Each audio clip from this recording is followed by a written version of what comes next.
All right, welcome to Halitics. I'm Hal Ginsberg. So glad to talk to you this Wednesday, and also always delighted to have friend of the show, comedian Liz Croydon. Hey, Liz, how you doing today? I'm really well, Hal. How are you? I'm really good. I always like having you on because, as I said in the promo to this program today, you help us forget boiling seas, endless war, map holes with your Well, comedic stylings. Tell us about your new show coming up this Friday, just 2 days from now, I I believe. know. I'm so excited. I'm going to be in Columbia, Maryland at Nottingham's Tavern for Shakedown Comedy, which is a show that's been running for about 10 years in Columbia, Maryland, by Sean Savoy, who you had on your show. He's an amazing comic who toured the world with Pablo Francisco and was on Gotham Live. And he co hosts the show with one of my favorite comics ever, Michael Walcott, who may not be very well known, but his presentation is as sharp as the headliners you're watching on television. So it's a really great night. They've got good food. Connor McAdams is coming to do a spot from Delaware. Connor is a really special comedian.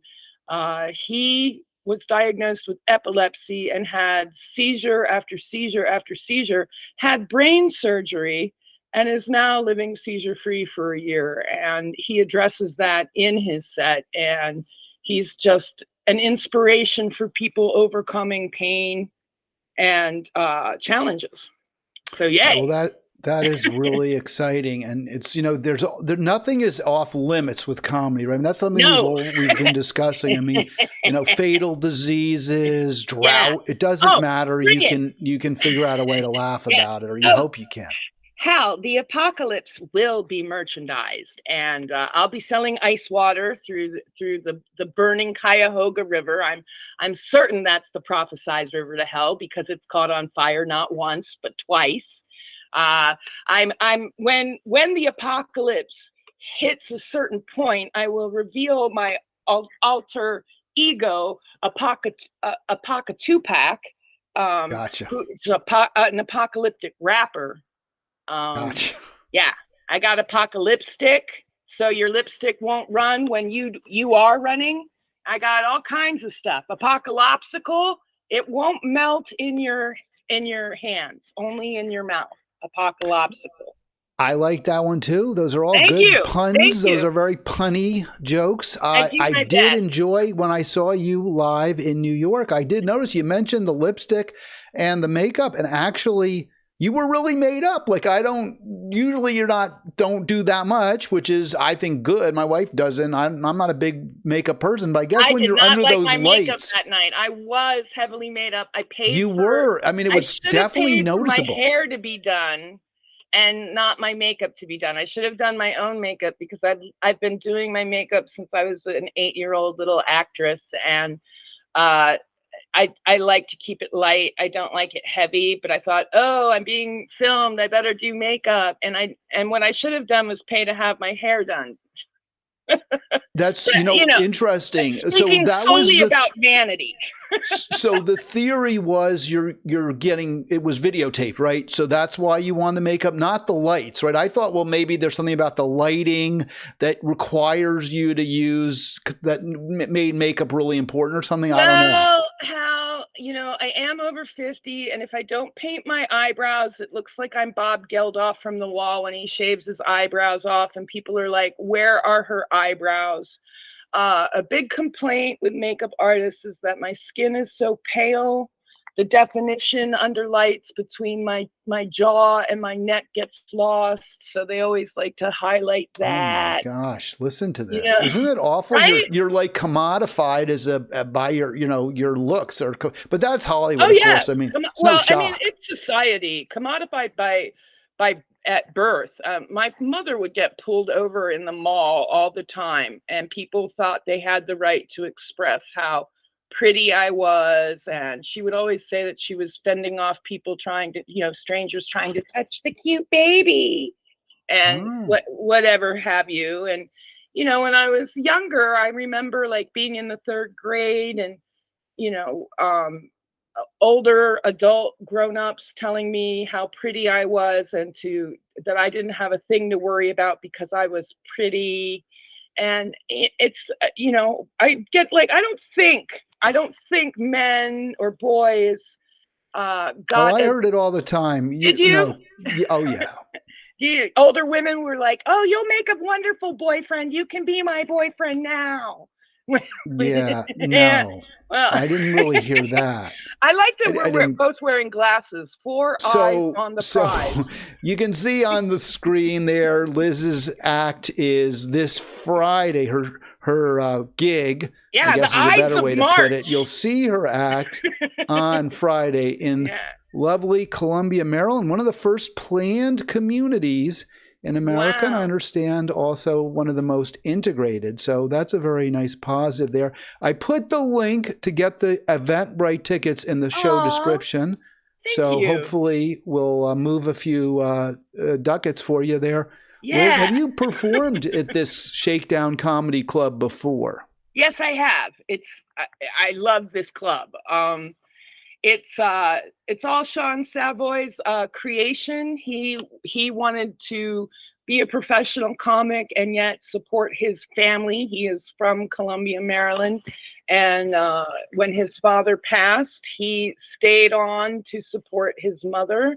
And I really appreciate that there are a lot of grounded, talented individuals, that don't run off to Hollywood and forget their roots, that they're giving it back to their community. And the location of Nottingham's Tavern is perfect to survive the apocalypse. I am performing on the Ides of March. Hail Caesar salad. But if Okay. if a zombie apocalypse should come while I am performing, Nottingham's is in this giant, I don't know, I'm going to go ahead and gamble and say subprime mortgage Godzilla, but it's a compound. And, and we'll have a food supply, and we can shut down and control any zombies we see coming at us from the parking lot. They'll be exposed. So, Well, so you'll be watching, you'll be keeping an eye on people. You're kind of the eye in the sky, if you will, beforehand. And will that inform your act? Like if you see, I don't know, a bunch of like Hasidic rabbis getting ready or Hasids getting ready to go into the club, you'll pull immediately all the Israel, jokes well, I mean, or maybe you'll amp them up. I don't really know. I mean, that's what I'm really seriously, all joking aside. Do you tailor your act during the act or before the act based on the way the audience looks? Oh, that's cool.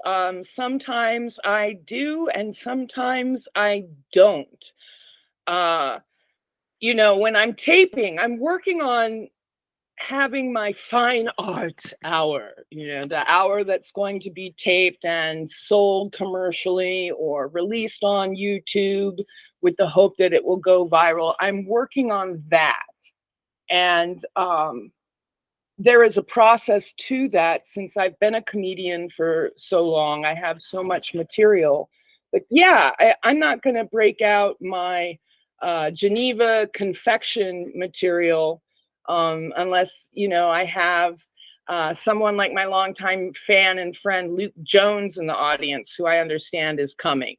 And then I'll Luke break out, will certainly go for those confections after he's had his little, between break smoke. I'm sure he'll get a little hungry at that moment and be looking desperately for some confections.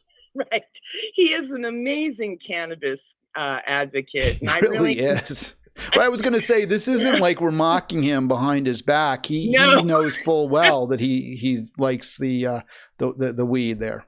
The wacky tobacco, the devil's lettuce. He is one of the pivotal figureheads in the Maryland cultivation laws. I'm really proud of the work that he does, getting rid of the stigma for stoners.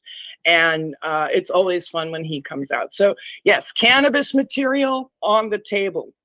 Very cool. If there are young kids, I'm not going to do my Fred Astaire material.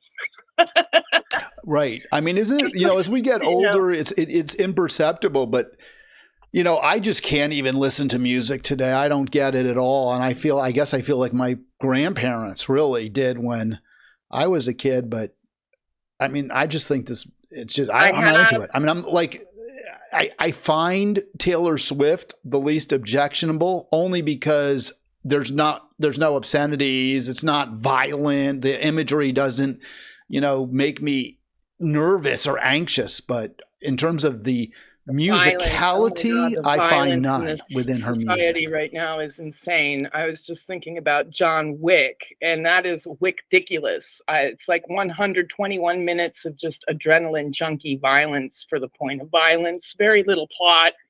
In fact, the plot's so sad. It's like, his dog gets killed after his girlfriend gets killed. It's very stereotypical. Wait, is that a movie, John Wick? Yeah, John Wick. They've made 3 of them, and it's just like an hour and a half of violence that he lives through and survives. But it is violence after violence after violence. And I turned to my brother, who's a vet, when I was watching it for the first time, and I was like, this is a lot of violence, John. And he was like, yeah. And he lives through it to make 2 more violent movies. I'm tired of violent movies. They don't interest me. Well, that's like The Sopranos too. Like my son was watching The Sopranos, and when it first came out over 20 years ago, I was like, "Wow, this is really cool." But now it's like the last thing I want to do is see these Goombas stabbing each other and shooting each other. It's just like I'm so not into it anymore. Oh yeah, and what was it? Breaking Bad. I tried to watch that because so many of my friends in Hollywood who I respect and whose work I respect were like, "Oh, this is an excellent series," and I opened it and dude is swimming in blood and bones. No, I don't need to see that. So I know it exists. Did you watch any of those movies? Because I didn't even I'm beyond even knowing any of the movies. Like there was this one, I don't know. I don't think it won Zone of Interest. It's about the commandant of the Auschwitz death camp and his family life in the shadow of the death camp. And I had no idea there was even such a movie. And not that I'm particularly interested in seeing it, but I was wondering, have you heard of that? What movie is that? Zone of Interest. No, I have not heard of that. So Zone of Interest, I think the director won Best Director. Oh, I didn't pay attention to the Oscars this year. Yeah. I had a terrible breakup and I didn't watch the Oscars. I'm sorry to hear that. Oh, it's okay. Hey, let me ask you this. You're very woke. So there was some commenting on Facebook that I got involved in, and I always automatically alienate, irritate, and ultimately, make incredibly angry a lot of people. Angrate. I like that. Angrate, exactly. And because it's frustrate, irritate, and then anger. Angrate. So it's angrate. Yeah. And this woman, aggregated. Yeah. I was like, we don't need another Holocaust movie. I don't went into all of this. And she got really angry because I had said, I don't think we need movies about atrocities in the 20th century. That's what I really said. Right. We've got plenty of our own. Right. in the new millennium, we've got our own atrocities that we can make movies about. And she got all angry and she said, as part Native American, or I think it's the term she used, I take that very personally. You're saying we shouldn't have had Bury My Heart at Wounded Knee because...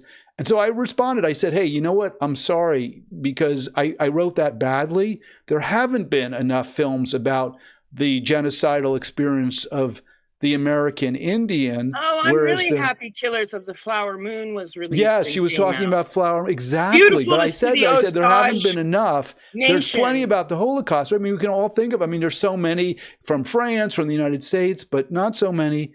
And I said that. I said, you're right. I should have made it clear I wasn't referring to the experiences of the American Indian because they haven't been as well documented and they should be. So her comment was not, I appreciate your, coming clean or whatever. Her comment was, oh, and don't use the term American Indian. It's shows Native your American ignorance. Prince or princess. I'm a nap. I was surprised because there's the Museum of the American Indian, right? It's beautiful, beautiful museum. I love that museum. But then I Yeah. pointed that out, and she said, "Oh, you think I never heard of it? Are you treating me like I'm some See, kind of an ignoramus? Like this I is don't why I know don't. about that? Right. This LOL." is why And I I'm like, don't "No, I'm like not violent saying you movies. don't know about it. I'm saying that's why I use the term, because there's a museum on the mall that's called the Museum of the American Indian. Why are you telling me that I'm using some sort of horrible racial slur when I'm only using the term that's apparently government approved?" Everyone is fucking triggered right now. Sorry to drop the F-bomb on your show. Everyone is triggered right now. War triggers people. These violent movies trigger people. Black Lives Matter comes out. Indigenous people don't feel heard. White people get defensive. Everyone is triggered right now, and everyone is pointing the finger at everyone else. Meanwhile, the corporations that are exploiting Yes. people are making off with, like in Gaza right now, British Gas is contracted to handle the Gaza oil that's underneath the water. And I was chatting today on Facebook with a beautiful Jewish family. I know this family so well and for so long, and they are so well informed. And I was chatting with the matriarch, and she wasn't even aware that Israel or Gaza has oil and gas underneath them. To her, the conflict is about history and claims and terrorism. No, we're dealing with corporate geopolitical global terrorism. And they are clearing out Gaza to make way for the Ben Gurion Canal. And we're putting in this port under the guise of aiding Gaza, but that port's going to be used to pull in the oil that British Gas has been contracted to pull out. There's like 12 corporations that are bulldozing 30,000 people. And people are like, oh, but Hamas is the newest, greenest army to come up buying weapons. We're all laundering money through Iran, Qatar, and funneling it with Bibi's permission to Hamas. We made Hamas's leadership top tier billionaires. They've expanded. They're building skyscrapers in Turkey and Dubai. And they have these foot soldiers on the ground thinking that they're Teenage Mutant Ninja Turtle bandanas that Iran bought them are super cool, and they're defending their families and homeland, when really they're being used as an excuse for their families and homeland to be bowled down for gas and oil. So everyone's a useful idiot in that So do you conversation. feel like there's some sort of weird conspiracy involving Israel, the UK, and Hamas to create this like bloodbath, so that British BP can take the oil? I mean, I'm trying to figure out where the motives are for everybody here. Well, Netanyahu, Netipot was in the UN a month prior to 10/7 discussing his new Silk Road plans and the oil and gas fields. And everyone seems to have forgotten that, I guess because the UN meetings, so boring. It's not a cartoon. And then on October 7th, so many strange things happened. I mean, first of all, you speak with vets about the terror attack, and they're like, yeah, ha, ha, ha. Little untrained soldiers coming over a wall or coming into territory with whirly birds. It's laughable, really. And then, we got fed all of the propaganda about how they burned all those people to death. And then it comes out that really it was the Hannibal operative with the Israeli army that burned those people to death. It was the Israelis that blew up and incinerated the people in the kibbutz. And then there was like 7 hours of a gap in observation and guarding the Israeli border for this to happen. It looks set up to me. It looks like Netanyahu, the rave, even the rave was supposed to be somewhere else and was moved, according to what I have read, a couple days prior to October 7th. So it looks to me like it's set up like a false flag, like a false motivation for invasion. And of course, you get people upset when you say, oh, these terrorists have come in and killed all of these people. And everyone buys into the idea that they're defending a Jewish state. No, they're attacking a civilization or a city for the oil and gas fields underneath and offshore of that city. And they are using this as the excuse to move everyone out of the way. And and you think the leadership in Hamas is also doing this to their own people with the assistance of the Israeli government and BP. I think Bibi has, this is just me speaking, and I don't know. What do I know? I grew up in Washington, D.C., and I trained a nonviolent martial art with men. I'm not saying you're wrong. This is a new one. I hadn't heard this. I know you're not saying I'm wrong, but I'm just saying, what do I know? To preface that I'm not an expert. I only grew up in Washington, D.C. I only trained in the international headquarters of a nonviolent martial art with many esteemed military strategists from around the world coming to my sensei to learn this martial art. What do I know about false flags and pretext to enter a country to go mining for oil? This is my theory. Well, no, I don't disagree it seems very like, I guess the only area where I'm a little bit, I question, I'm somewhat doubtful here of what you're saying. The rest of it, it's like, I definitely agree. This is a land grab by Israel. There's no question about it. There's resources there. The only thing in the way are a bunch of starving people. And so why not take it? The only thing you said that I'm like, really, really? Was that Hamas is part of it, right? That the Hamas leadership is part of it. The Hamas leadership. Okay, I'm looking at the Hamas leadership that was funneled all this money and made billionaires and moved out of Gaza and started investing in Turkey and Dubai, according to the sources I've read. And I've read multiple sources on this. And then what do you need? You need your in command people on the ground. Okay, in Gaza, you need them to have a reason to fight. So they are fighting, everyone's fighting under the guise of defending their homeland. You've got a 75-year apartheid situation where you have very angry Palestinians that want their land back. You've got Israel, which is surrounded by hostility, and they want to defend their land. So you get both sides very wrapped up in national identity and claims and territory. Meanwhile, everyone gets bulldozed for British gas to drill offshore. And I'm very tired of it being discussed any other way. I personally am moving away from using Israel, Palestine. I'm using Netanyahu. I'm using British Gas and the other 11 companies that were awarded mining contracts. And if you look at the people involved, you've got Blinken in the United States. He is the same war criminal as our buddy. He was in Iraq. He was helping with the illegal stuff in Iraq with his work in the State Department. So let me interrupt you. So you can see things are so awful. There are hundreds of thousands of Palestinians now on the brink of starvation.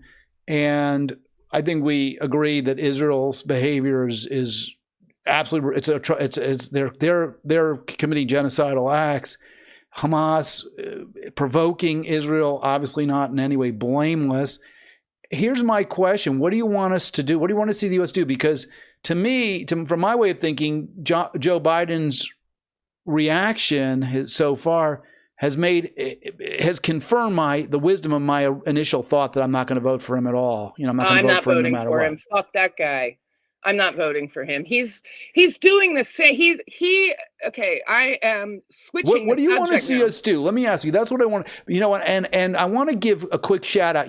There's this guy, Jose Andres. He's a very successful chef in the D.C. area. He was a penniless Spanish immigrant to New York, started in the restaurant industry at the very bottom. I heard his story. It's fascinating. He's amazing. And he's a really cool guy. And he's put together $200 million worth of food that is now in, I believe, Cyprus or maybe Greece. Wow. I'm not sure. And they're sailing it right across to Gaza City. Of course, it's going to be too late for many Gazans. It's not nearly enough, but at least it's starving. something. They're not on the brink. They are dying. Yeah, no, they're starving. It's going to be too late for many of them. But what do you but obviously you're not. What do I want to see us do now, or what? Yeah, what do you want to see old Joe? Do? What do you want to see old Joe do now? Oh, I'd like to see him halt the. I mean, I think it's too late for Joe to do what I want. You know, I've been looking at this. What do I want them to do? I've been looking at this, Hal, because you know it's good to have resources. Okay. And I am in a country that wants to seize these resources. Well, I don't agree with the tactics being employed. I don't like that we feel that we have the right to go in and annihilate people. I study a martial art where we look at what is the minimal damage we can do to achieve peace.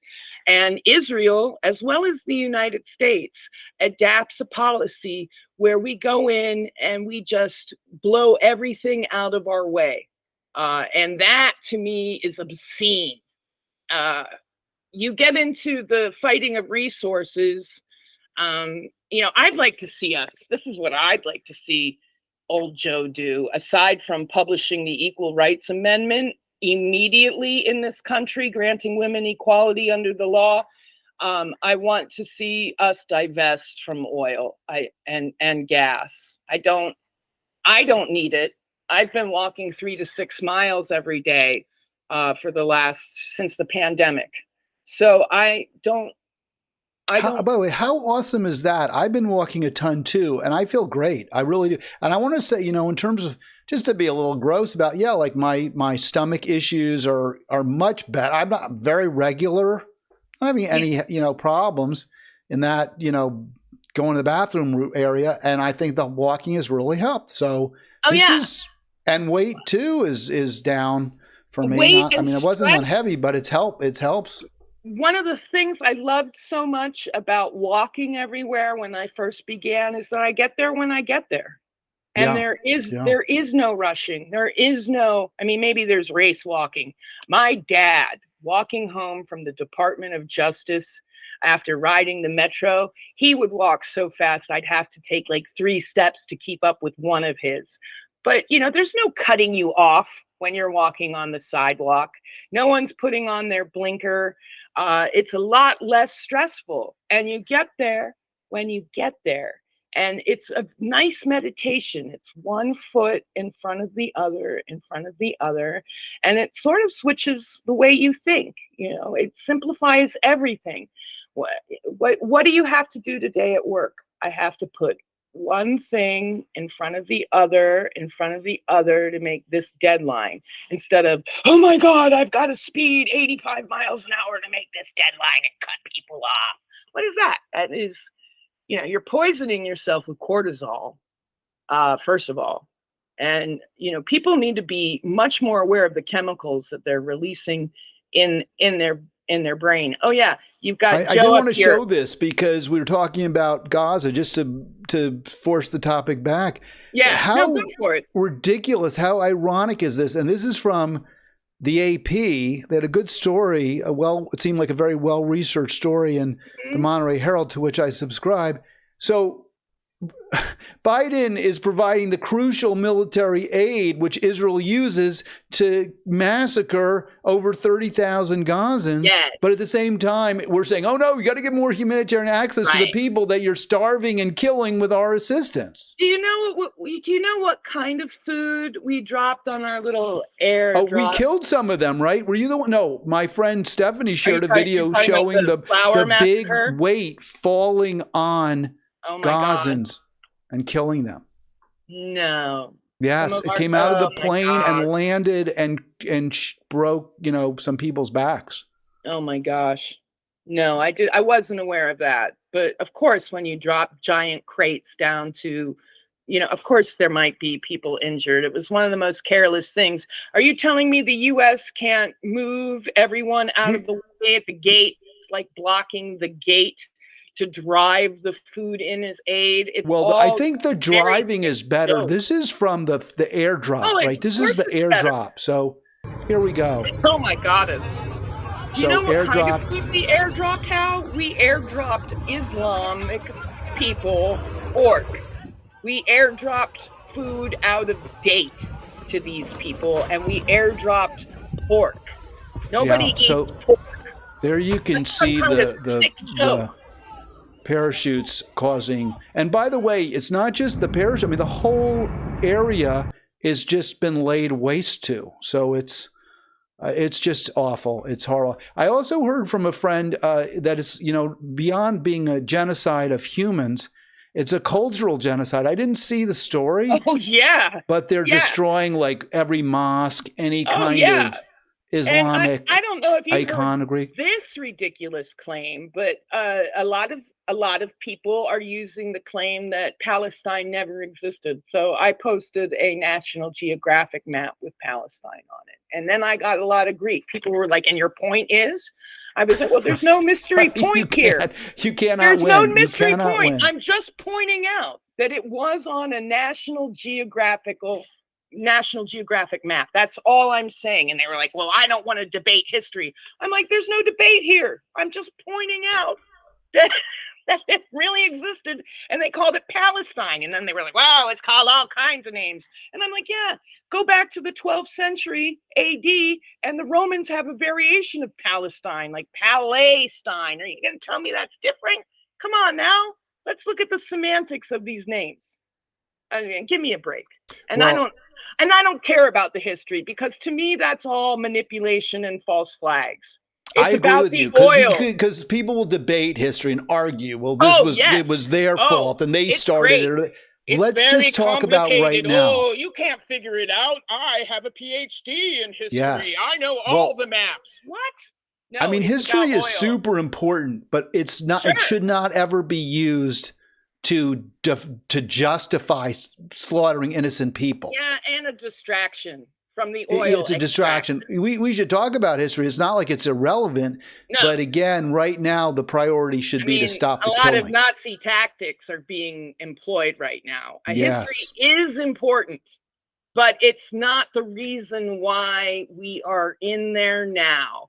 We are in there for the oil. Other people, I mean, the whole zealot thing, like I was talking to a friend of mine who's a president. And I would say the land too. Let me just say, I'm not saying we, but Israel for sure is looking to expand settlements. Right? Yeah. I really liked when Amy Schumer and everyone came in and they're like, Israel is only the size of New Jersey. Like, that's supposed to change my mind. Right. Oh, wow, let's make it the size of Florida. No, DC wants to be a state. You don't see them organizing, at least I don't think Eleanor Holmes Norton is organizing an invasion into Virginia and Maryland. But you don't see DC asking for anything but statehood. And they're smaller than New Jersey. And they're not going to go into Virginia or Maryland with a full-on military front. And it's not just the Gazan gas. We're bombing Syria. Syria's got gas fields that we want. And people are like, oh, it's a proxy war, this and that. Now we're all laundering money and moving it through Iran. All the people at the top have each other's phone numbers. This is just an excuse to kill people for business. It is for money. Money. It's like they're mobsters. They're thugs. They're mafia. I mentioned The Sopranos. Same thing. Corporate terrorists. That's what they are. And we did this in Iraq, and it worked. You get people hysterical about 9/11, and they want revenge, and they can't control their basic instinct to be reactionary, which is key in nonviolent martial arts. And they aren't looking at the facts and the reality, and they're so caught up in the cognitive dissonance of this has to do with a Jewish state, or this has to do with our building in New York being knocked down and we need revenge, and bin Laden wrote a letter and we found the passports from an exploded plane on the ground, so here's our proof. And they want to hurt someone back. And it is that instinct that we as a human race really need to cultivate a solution to. You need the anti-reactionary reaction. If somebody attacks you, you need to step off the line and notice, why are they attacking me? How are they attacking me? And if you're off the line of attack, you can see how imbalanced the attack is, and you have many more options than just attacking back. But, what do I know? I'm just a Liz comedian. Croydon with us. You'll get to find out what she knows this Friday night, if you haven't already, 9 p.m. there in Columbia, Maryland, at the Nottingham's Shakedown Comedy.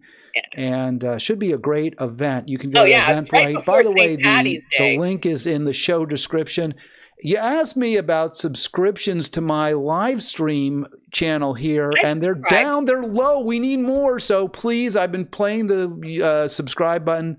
So please do subscribe to Halitics, and let's get those numbers continue. They're growing, but tragically at a very, very slow rate. Kind of like the Russian advance through Ukraine is very slow, but it's continuing. Another conflict that is all buried in oil. Yeah. Yes. It does seem like that's the ultimately what they're fighting over. Hal, I'm just beginning to read about this, and I'm not good with money or math. To me, I have three equations in math: not enough, enough, plenty. That's how I do my math and my budgets. I tried being a bank teller to learn more things about it, and that only backed up that I can't do math. But I'm getting very interested in what's going on in international banking, right? Because you have Russia, Iran, Russia, China, South Africa doing this BRICS thing. Do you know about the BRICS banking? Oh, I've heard of the word BRICS, but I really don't know what it is. Luke Jones was discussing this with me, and he and the late, great Jay Marks were protesting the World Trade Organization back in the day when Seattle was shut down, I guess around 2000. Maybe it was like a little bit before 2000. And one of the things that the workers of the United States were doing when they shut down the city of Seattle for the World Trade Organization was trying to stop a corporate constitution that would create a race to the bottom of human rights. And when you centralize working into one giant financial highway, unions lose their power, whole countries lose their ability to hold up their human rights. That's what we're seeing in the exploitation of our workers. And when you look at Israel and what they're doing to Gaza, I'm sorry, when is that going to be done to one of our cities? We have already bombed one of our cities. The FBI bombed Philadelphia, and we should never forget that. And we have the IDF coming over here and training our police. So don't tell me the tactics that we are using on other people's countries aren't coming here. It's a distinct possibility, and I don't like it. I don't care for the dick measuring contest involved in violence. I really I am a conservative when it comes to violence. Do you think that's what you just mentioned, the appendage measuring contest, if you will? Do you think that's a lot of what's behind the current Ukraine-Russia standoff, or Russia? Well, it's not so much of a standoff now. We're seeing Russia advance.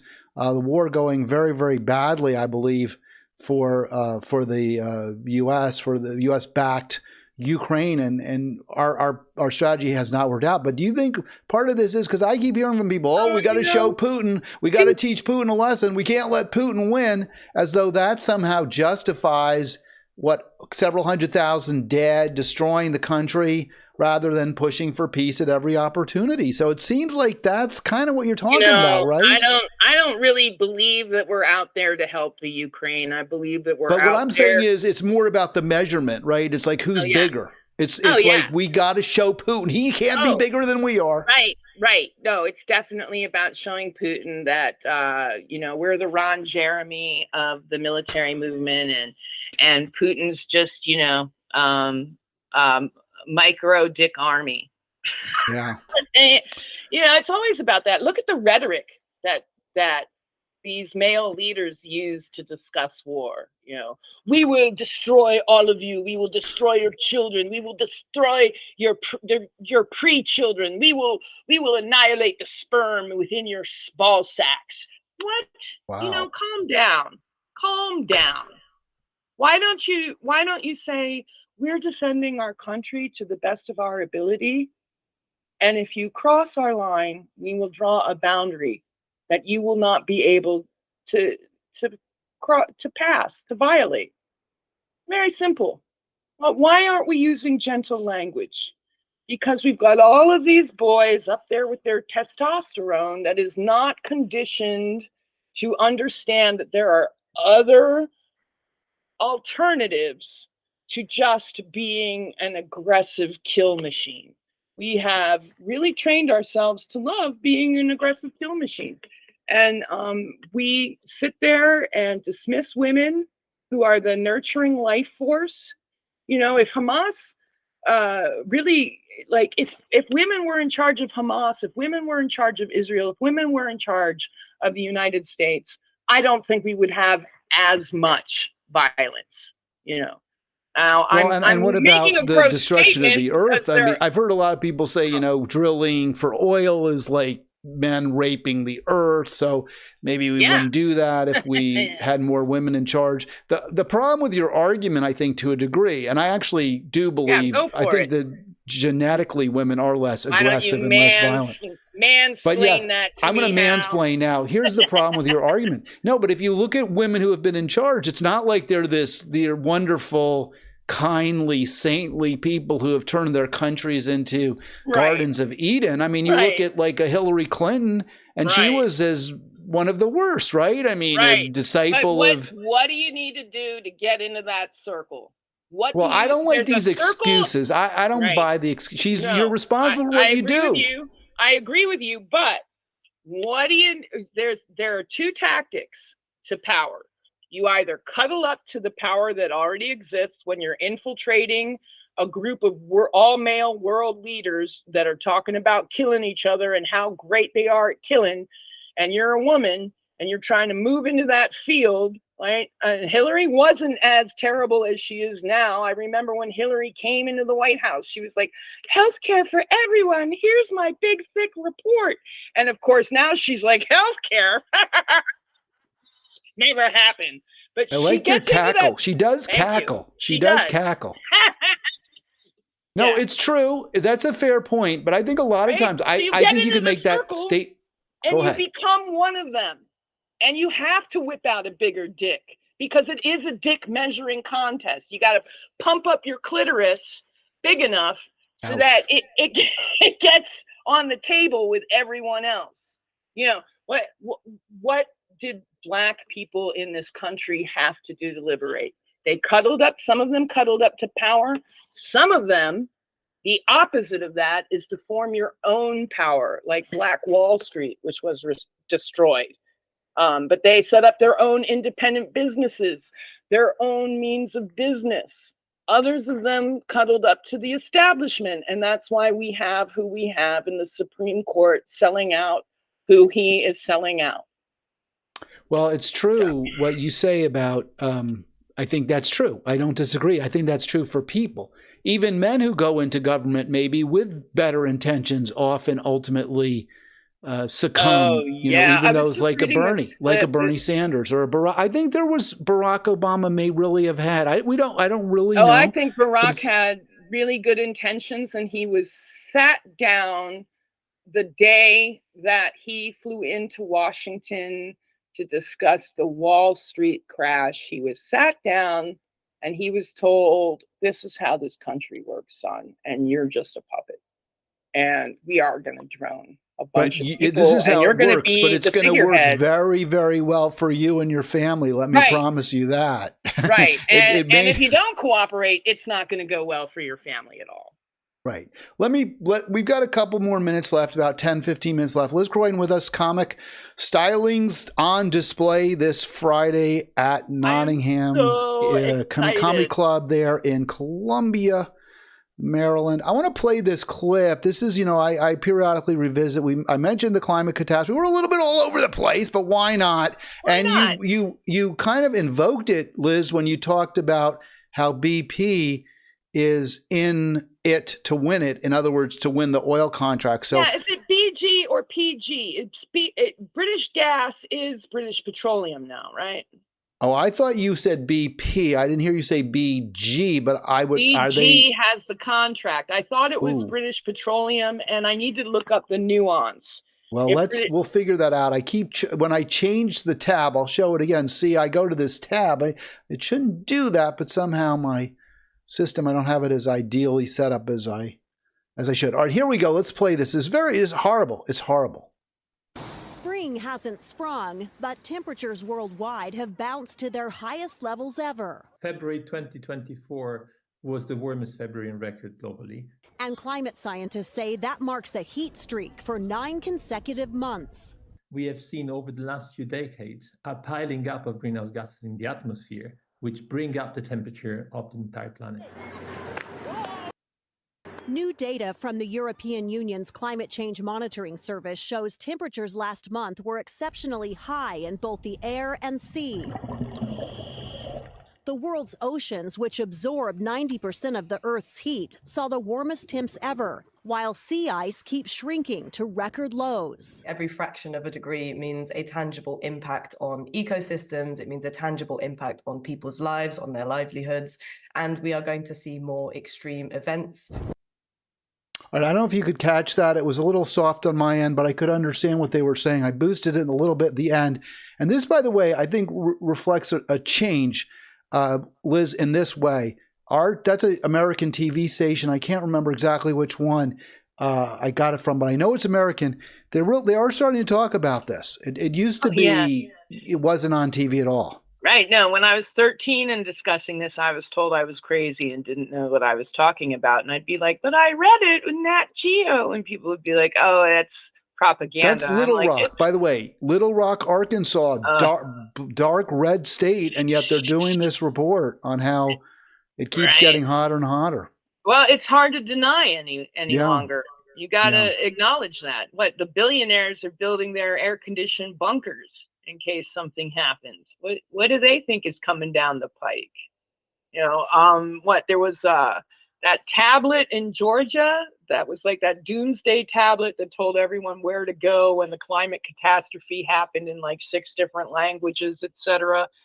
What did they say? They said that the world population needed to be kept at certain levels, and we're way over those population levels. And we know that, or we don't know, but I have heard conspiracy theorists discuss Bill Gates' opinions about population control. The only topic that is being discussed right now regarding women's rights with the Democrats is reproductive rights. Well, if you want to talk about that, I meant to bring this up real quick, going back to Gaza for a minute. And this goes to the issue of, are women better than men? Are they less violent?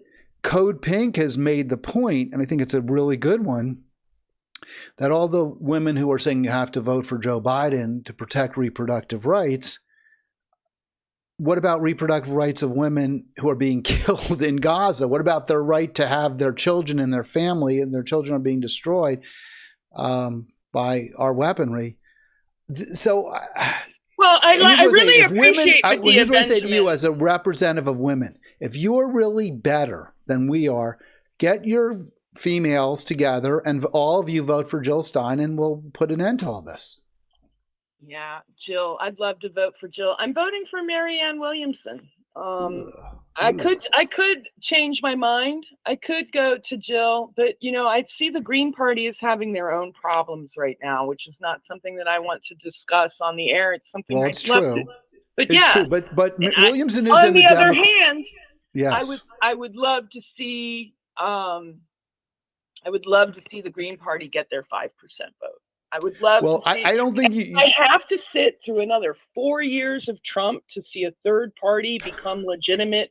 I will, because Trump didn't bomb anyone. I survived the Reagan era. I know all about the Christo-fascists. I know all about the anti-abortionists. I know that there's a very strong national underground for abortions. I know it's not as dark as people are painting it out to be. The Democrats paint it out to be that dark and tolerate all of this stuff and don't codify Roe versus Wade because they need an enemy that makes them look good. That's what's going on. Well, and they're responsible too, yeah. Right. The thing I was going to say is I don't think you have to choose between Williamson and Stein, though, because you can vote for Williamson in the Democratic primary, and then if you want, vote for Stein in the general, because Stein isn't on. Because Marianne Williamson will be knocked out. Unless. I mean, I'm expecting her to be knocked out in the general. Yeah, right. I'll vote for both the Jewish Women for Peace. Right. Although I don't really think of Marianne Williamson as much of a Jewish woman for peace. She's all in for the Ukraine war. She said she agreed with Biden's policies there. And she was pretty kind of hard. It took her a long time to come out for the ceasefire in Gaza, or at least to really make a break with Israel. She was trying to justify Israel to a degree. Well, RFK, by the way, is awful. Everyone has from Israel. How much money is AIPAC putting into the election to get Cori Bush and Rashida Tlaib and the squad out of office? Everyone opposing the genocide going down in Gaza is like, I think they're spending $100 million to get these elected officials out of office because they wish to preserve the peace. Mm-hmm. And so, of course, I'm afraid of AIPAC. I'm afraid. Netanyahu's having all of the anti-war activists arrested in Israel. When am I going to be arrested? When is Medea Benjamin going to be arrested in this country? I'm concerned. I think she has been, but just like as have I. But when are they going to be arrested and prosecuted to the full extent of the law? Exactly, like an Edward Snowden, Assange, like an Assange. Who told us that the threat was coming from Israel? He told us that. Is that right? I didn't know that. It's interesting. Yes, he said, what was it? You'll have to look the quote up, but I believe he said the threat is not coming from the Middle East or from the Arab countries. The threat is not coming from Russia. The threat is coming from Israel. Look it up because I want to be correct about it. No question. All right. Well, again, my caption for today's program, my description was, I don't even have it here. What was it? You help us forget about, what was it? Help us. Did I help you forget about it? Forget about genocide and stuff. I don't like to give my jokes away. So I'm definitely talking about substance here today. But, how much do you prep? Like when you do a show, I have a few questions. Let's get to it. Let's circle back because this will be like bringing it all home at the end. Yeah. So when you do your shows, first of all, is every show like unique or do you recycle jokes? I do recycle jokes, but every show to this date is unique. I've never set a routine. Some comics go word for word and they set a routine, and what you see from Joe Coy at the Improv in DC will be what you see from Joe Coy in Vegas, word for word, gesture for gesture. And I don't do that. In part because I like to be inspired and I do go into spontaneity. I have trained fanatically since the third grade. I went to Duke Ellington School for the Arts. I toured Berlin with an improv troupe, and I like to pull the inspiration out of the air for the unique audience that I have. I like to know my audience. I like to be friends with my audience.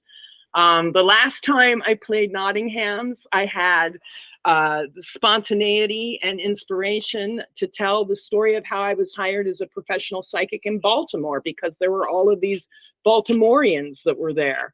And we howled with laughter about that, which is a hilarious story. I mean, I really thought like the psychic arts, incidentally, I'm receiving Reiki today at 2:30 remotely, but I thought the psychic arts were just madness and and BS. And I'm a great BS artist. And I heard that the psychic line was hiring for $8.25 an hour, which at the time was a great pay. And then on top of that, if you spoke longer for 20 minutes within the hour, you'd make a quarter a minute. So you could make bank on this line. And I thought, oh, I'm an actress. My memory's like a sieve. I can get off book with 5 pages in a day.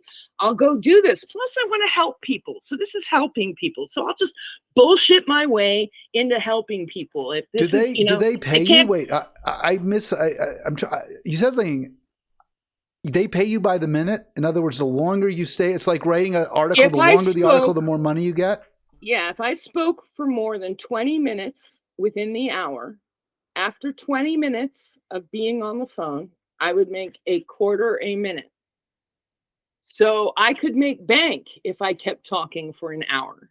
Do they have a hook though? Like, is it like the Gong Show, whereas if they don't like what you're doing, they just kind of pull you off stage so you don't? If the client doesn't like what you're saying, they're going to hang up on you. But yeah. I was beloved. I was beloved. My job. Let me tell you about my job interview. It was pretty hilarious. So this isn't like a comedy show where you get paid more if you stay on stage. No, this was a 1-900 tarot line. I was reading people's tarot cards on a psychic phone line. I see. Okay. That's very expensive though I made bank at this You did job. well. You did well doing that. Very well. And I thought it was all bullshit. And I went out and I got a card deck. I got the herbal tarot. I memorized some of the meanings. And my job interview consisted of reading my boss's cards.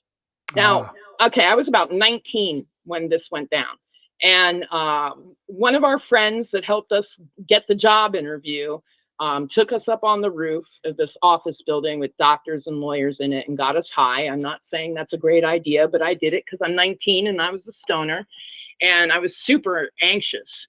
And I went downstairs and everybody read my boss's cards and it came to my turn. And I thought that I was just saying a bunch of horse shit. Like it was the same voice that would tell me in my head or the same kind of thought tone. You were scamming. You were scamming the poor chumps and suckers who were calling the line. Hal, I thought I was.